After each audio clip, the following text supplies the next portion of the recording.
Hi, we're M&M, and this is the Philosoraptors. Today's subject is You Can't Get There From Here by Zeno and Melissus. Zeno was the most important follower of Parmenides.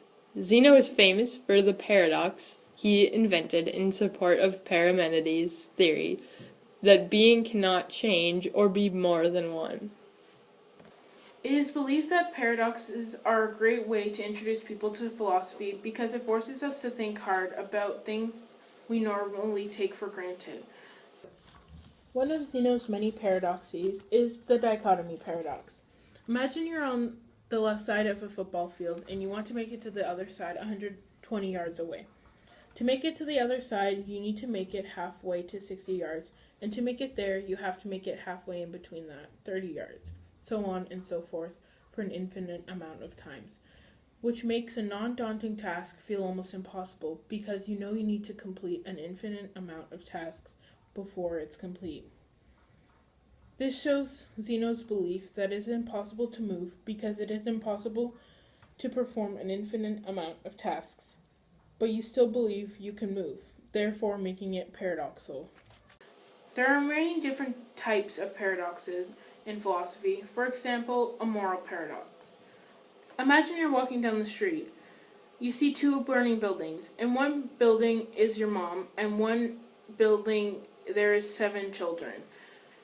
You can only save one house, and which you choose. In one house, there's your mom, who has cared and loved for you for your whole life. But in another, there are 7 children who haven't lived their lives, haven't learned anything. So who do you save? Another example of a paradox is a liar's paradox. If I say what I am now saying is a lie, is that a lie or not? These ideas of paradoxes cause us to stop and think about the subject at hand. We have to assume that the paradox is meant to be resolved. Hardly no one wants the answer to be that it is impossible to walk to the other side of the football field, but yet it is still possible to walk to the other side. This is the paradox of the arrow. Imagine an arrow in mid-flight from archer to target. Now consider how things are with the arrow at any one moment of flight. Imagine getting a picture with a stop-motion camera. In this freeze-frame moment, the arrow isn't moving at all, because at least a little amount of time has to be passing before something can move.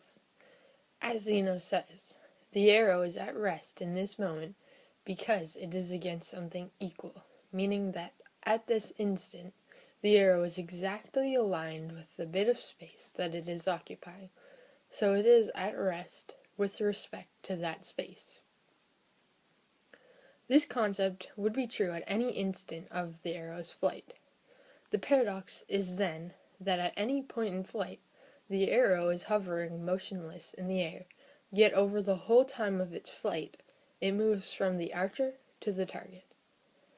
Our Western minds try to refute the way that Zeno explains this, but he refutes people's point, saying that if motion cannot happen now, it cannot happen at all. And this is his intended conclusion. Zeno's paradoxes try to persuade us that if we assume more than one thing exists, then the results are just as bad. Another person who is very important in this debate of motion is Melissus of Samos. His philosophy is made to defend Parmenides. Melissus follows the method of Parmenides rather than Zeno. That is, he argues positively that all being is unchanging and one, instead of inventing paradoxes to undermine motion and multiplicity. Like Parmenides, he starts from the idea that being cannot have started. To do that, it would have to come from non-being, which is absurd. He believes there is no such thing as non-being.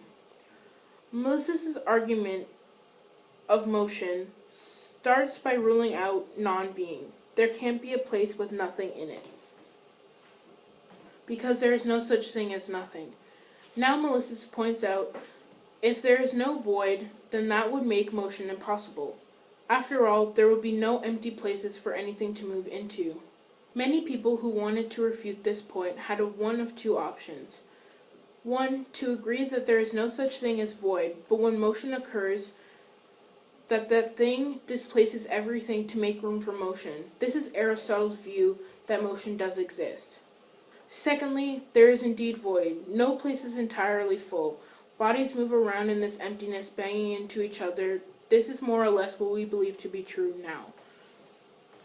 The ironic thing about the theories of Parmenides is that although it is about how being is unchanging and one, throughout the years and the ideas of his followers, like Zeno and Melissus, the idea itself has changed. What we've learned from these philosophers of the past is that motion and change is impossible. There's no such thing as nothing, and all being is unchanging and one. That's it for this semester's episode of Philosoraptors. We've been M&M, and we hope you learned a thing or two. Remember, kids, don't save your mom from a burning building. Babies are more important.